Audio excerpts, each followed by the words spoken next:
Bonjour, bonsoir à toutes et à toutes. On se retrouve aujourd'hui en cette nouvelle semaine pour une nouvelle vidéo dans laquelle on va parler des troubles obsessionnels compulsifs. Alors, je tenais d'abord à vous remercier d'avoir été là pour mon live, mon premier live de dimanche qui s'est super bien passé. Vous avez été plusieurs à participer, l'échange était vraiment constructif.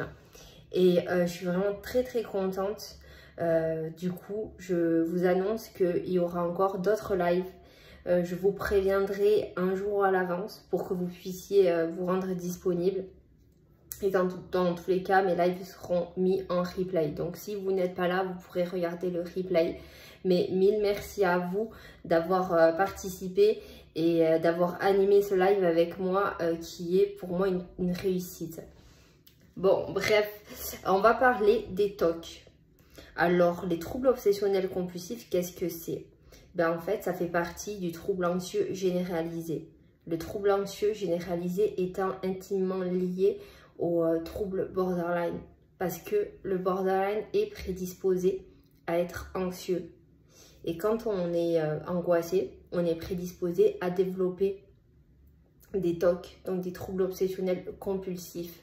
Et ça peut vraiment pourrir la vie. Donc peut-être que vous en avez été victime, peut-être que vous en souffrez encore, ou peut-être que vous allez malheureusement en souffrir dans votre vie. C'est quelque chose qui est quand même assez répandu et qui n'existe pas que chez le borderline.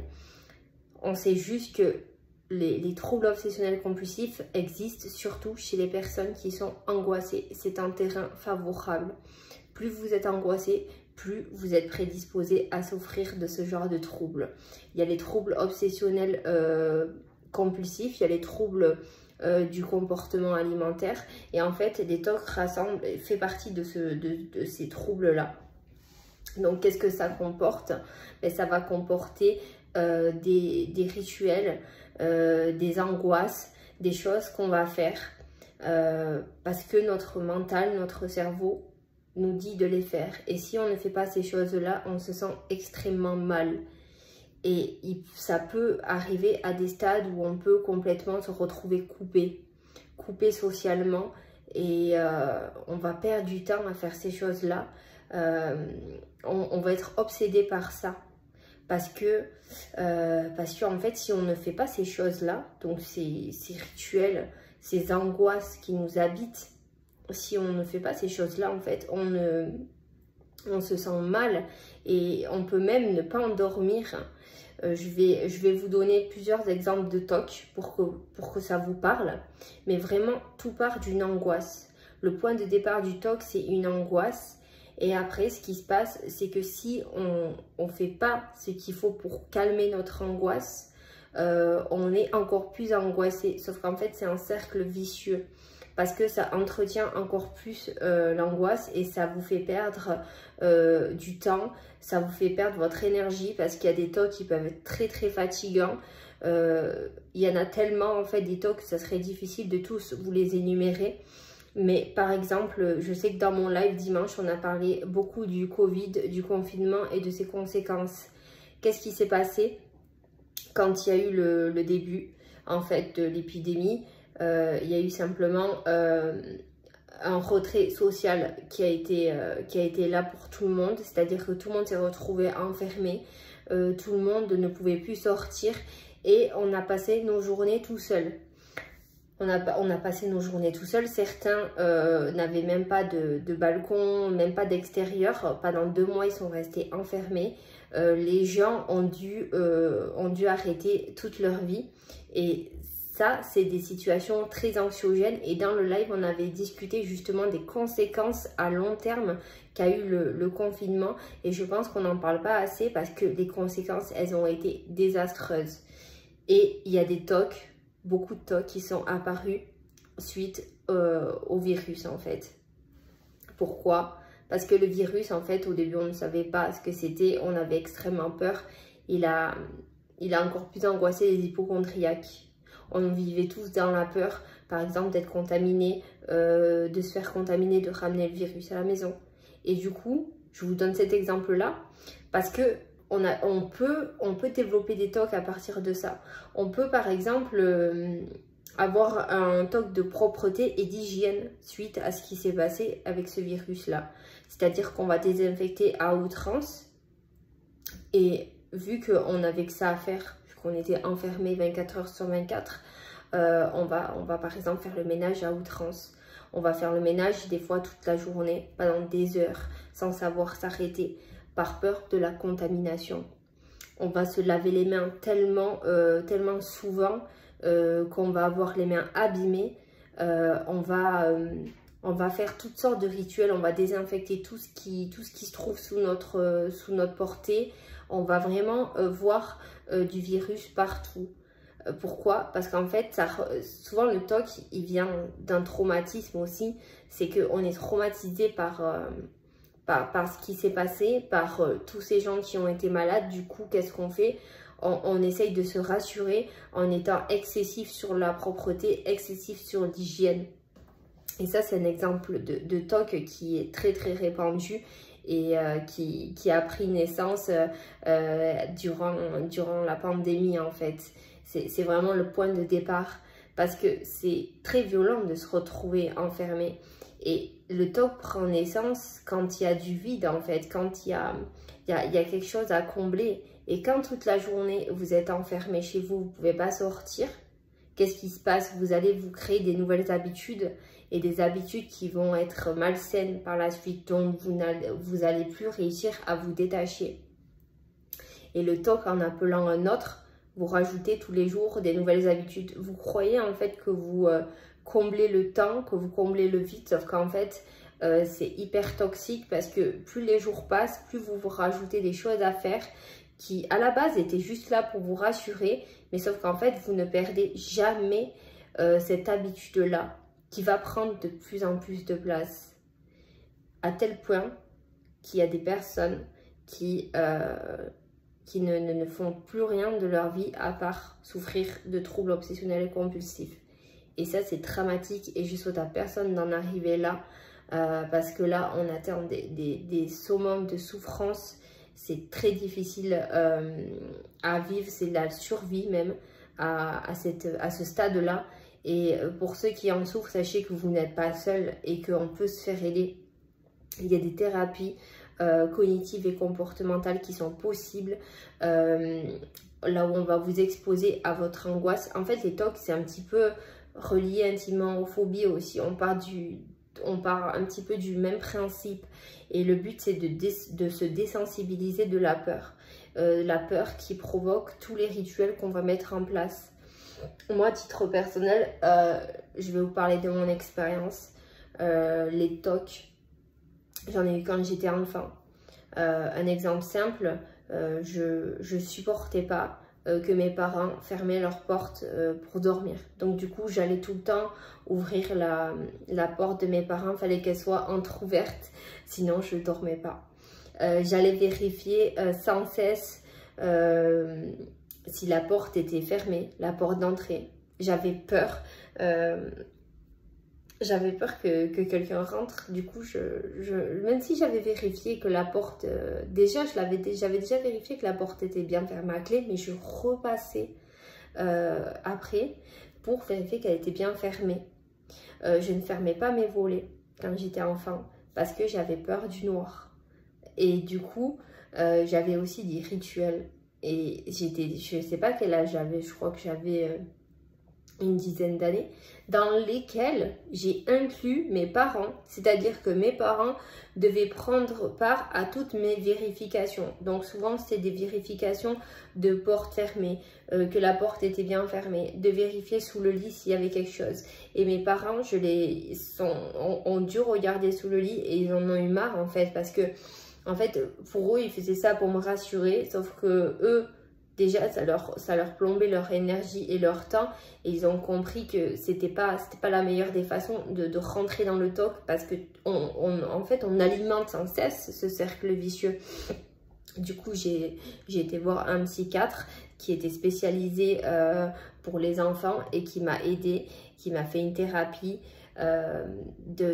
cognitivo et comportementale. Et je sais que j'en étais guérie totalement de ces TOC-là. Après ça, je n'ai plus jamais vérifié que les portes étaient bien fermées. Je n'ai plus embêté mes parents pour pas qu'ils ferment, pour qu'ils laissent leurs portes grandes ouvertes. J'ai été plus rassurée et j'ai arrêté ces rituels. Sachez que ces rituels me prenaient quand j'étais enfant jusqu'à 1h30. 1h30 de rituel le soir. Quand on a 10 ans, c'est énorme en fait. Et je croyais qu'en faisant ça, j'étais rassurée. Mais en fait, non. Plus les jours passaient, plus je me rajoutais encore plus des vérifications. Et en plus, j'entraînais ma famille là-dedans. Donc du coup, voilà, j'ai quand même été guérie, soignée de ces rituels-là. Mais je ne vous cache pas que moi, à titre personnel, je suis quelqu'un de très très maniaque. Et j'ai eu et j'ai encore des tocs de propreté et d'hygiène. Je suis intransigeante sur la propreté. Je ne supporte pas les gens qui ne se lavent pas les mains. Je supporte pas les gens qui sont pas propres. Chez moi, on peut limite dormir par terre. Je vous dis clairement, je suis quelqu'un de maniaque. Et aujourd'hui, j'essaye. Je fais tout mon possible pour l'être moins parce que ça prend énormément d'énergie. Je suis quelqu'un, je ne supporte pas qu'il y ait de la poussière. Et ça, vous voyez, ça, c'est des choses que j'ai remarquées, qui se sont aggravées quand il y a eu la pandémie. Donc voilà, je vous parle de mon expérience qui illustre un petit peu tout ça. Mais vous savez, les tocs, il y en a tellement que tous les résumer, en fait, c'est pas possible. Il y en a une multitude, mais sachez que les tocs d'hygiène et de propreté, enfin moi quand j'étais enfant, c'était des tocs de vérification, bah, c'est usant, ça prend beaucoup de temps. Parce que ce temps-là, on comprend à faire ces troubles obsessionnels et compulsifs, on le prend pas pour autre chose. On perd notre temps, on s'use la santé. On peut avoir des problèmes. Moi, je sais que j'étais tellement maniaque du ménage que j'ai les cervicales abîmées. Donc, il y a eu des fois, des périodes de ma vie où j'ai dû porter une minerve pour soutenir mon cou parce que j'ai tellement forcé sur... Après, j'ai fait aussi des métiers où j'étais beaucoup dans la manutention et j'étais debout toute la journée, j'étais courbée, tout le temps à attraper des trucs, donc déjà j'étais prédisposée à avoir des problèmes. Mais vraiment, moi je me suis abîmée les cervicales à cause de ça. Mes cervicales sont abîmées, donc aujourd'hui il faut que je fasse attention parce que je suis jeune pour avoir ces problèmes cervicales et j'en ai passé des nuits blanches à pas dormir à cause de la douleur. Et je sais très bien que ce qui a provoqué mes problèmes cervicales qui seront irréversibles de toute façon, ce sont ces troubles obsessionnels compulsifs qui ont été la propreté et l'hygiène. Et heureusement, aujourd'hui, ça va beaucoup mieux. Heureusement, c'est pour ça que je vous dis, il y a toujours un espoir, même si ça semble impossible. C'est vraiment une lutte. Et vraiment, pour les tocs, moi, je vais vous parler de ma solution que j'ai trouvée pour essayer de m'en sortir. C'est de se fixer c'est d'en enlever progressivement. Par exemple, si vous faites, je sais pas moi, le ménage toute la journée, du jour au lendemain, vous n'allez pas réussir à faire juste 1 heure de ménage, qui 1 ou 2 heures de ménage, c'est raisonnable pour nettoyer une surface. Faire toute la journée le ménage, c'est pas normal. De repasser 10 fois dans les mêmes coins, c'est pas normal. Mais moi, ce que j'ai fait, c'est j'ai essayé d'enlever petit à petit certaines tâches, en fait. Ça a bien marché sur moi. Mais c'est surtout, en fait, le début. Quand on enlève ces rituels-là, que c'est extrêmement dur de pas céder, en fait. Parce qu'on a envie de le faire, on est angoissé. Mais je vous promets, une fois que vous passez cette étape-là de ne pas faire ce que vous faites d'habitude, d'enlever un rituel, j'appelle ça des rituels ou des habitudes, appelez-le comme vous voulez. Quand vous avez décidé de ne pas faire ce rituel, cette habitude-là, vous ressentez une angoisse immense, vous n'êtes pas bien, vous pouvez même trembler, mais ça va durer 1 à 2 heures maximum. Je vous assure qu'après ça passe. Et qu'est-ce qui se passe le lendemain? Vous vous rendez compte que vous avez pu éviter de faire ce rituel-là. Et ça, c'est pas cool quand même. C'est pas encourageant. Si vous avez réussi à pas le faire une fois, le lendemain d'après, vous n'allez plus le faire. Parce que vous voyez que ça s'est bien passé au final. Vous en êtes pas mort, vous en êtes pas morte. Même si c'est dur. Et j'ai de la compassion pour ceux qui souffrent de TOC toute la journée. C'est super, super usant en fait. Excusez-moi. J'ai le nez qui me gratte un peu. Donc, voilà ce que je voulais vous partager. Et c'est un sujet qui me touche personnellement et qui touche des abonnés à moi aussi. Et peut-être que s'il ne vous touche pas, tant mieux pour vous. Je vous souhaite que vous ne souffrez jamais de ça. Mais gardez à l'esprit que les TOC, c'est juste une réponse à nos angoisses. Et plus on va rentrer dedans, plus on va entretenir l'angoisse. Le but, c'est de se sortir de là petit à petit. Ne visez pas trop haut. Là, il ne suffit pas de se dire demain, j'arrête tout. Ça ne va pas être possible. Essayez de faire vraiment étape par étape. Et sachez que vous allez inexorablement passer par une phase d'inconfort. Vous allez passer par une phase où vous allez clairement vous demander si vous allez y arriver ou pas. Vous allez souffrir quand vous allez cesser vos TOC, quand vous allez vouloir guérir. Vous allez, bien entendu, je vous encourage fortement à être accompagné par un professionnel de santé qui va encadrer cette démarche-là, cette thérapie pour se désensibiliser de ces TOC, mais vous allez indéniablement passer par une profonde sensation d'inconfort, d'angoisse. Mais je vous jure que ça vaut le coup. Ça vaut le coup pour après. Et il n'y a pas de honte. N'ayez pas honte d'avoir des TOC. Si vous saviez le nombre de personnes qui ont des TOC, il y a des gens qui ne le disent pas parce que pour eux, c'est honteux d'avoir des TOC. Mais n'ayez pas honte. C'est juste expression d'un profond trouble anxieux.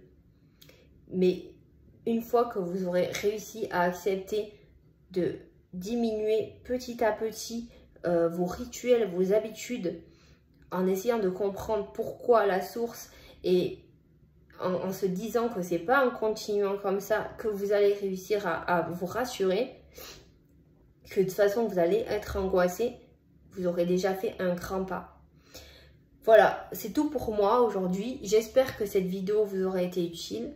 Et on se retrouve très vite pour de nouvelles vidéos et de nouveaux lives où j'espère vous voir encore plus nombreux. Gros bisous.